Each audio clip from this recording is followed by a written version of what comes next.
አንቺ እኔ ባትሆኝም ማንም ሰው ክብርሽን ሲነካና ሲያዋርድሽ ማየት አልችልም። ግን እኮ ስርዓት የሌላቸው ሰዎች እንዳጋጣሚም ቢሆን የሆነ ነገር ብሎ ሊያስከፉኝ ይችላሉ። የፈለገ ስርዓት ባይቀን ልታገሱ አልችልም። ይሄን ያህል ነው የምታፈቅረኝ ማለት ነው? አንቺ አልገባሽም እንጂ ከዚህ በላይ። ግን እኮ ያሬድ እንደዚህ መሆን አንተን በጣም ነው የሚጎዳ። እኔ ግን ጉዳቱ አልታየኝም። እንዴት? እንደማላገኘሽ ራሱ ያወኩኝ ስላንቺ ሳስብ በጣም ደስ ይለኛል። ሌላስ? አንዳንዴ ደግሞ ምን አለ ፍቅሬን ባልገለጽኩላትም እላለሁ።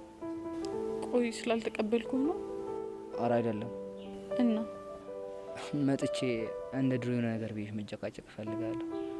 ከፍራሱ ላይ ስትሪኝ በጣም ደስ ይለኛል። ግን እኮ እሱ ትክክል አይደለም። እንዳልሆነ እኮ አውቃለሁ፣ ግን ደግሞ ዝም ብሎ ይናፍቀኛል። ወይኔ ባባ ቢሞት። ትዝ ይልሻል ለመጀመሪያ ጊዜ በጥፊ መታሽኝ? እንዴት ረሳዋለሁ? እሱ ጥፊ በወቅቱ በጣም አናዶኝ ነበር። አሁን ግን ምን አለ በተጣላና ድጋሚ በመታችኝ እላለሁ። ኧረ አንተ ልጅ እባክህ ሁኔታህን በልክ አድርገው።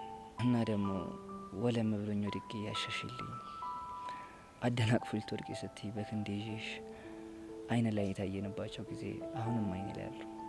ቆይ በዚህ ልክ ታስታውሳቸዋለህ ማለት ነው? እኔና አንቺ ያደረግናቸውን እያንዳንዱን ነገር አስታውሳቸዋለሁ። አንቺ ገረስተሻቸዋል አይደል?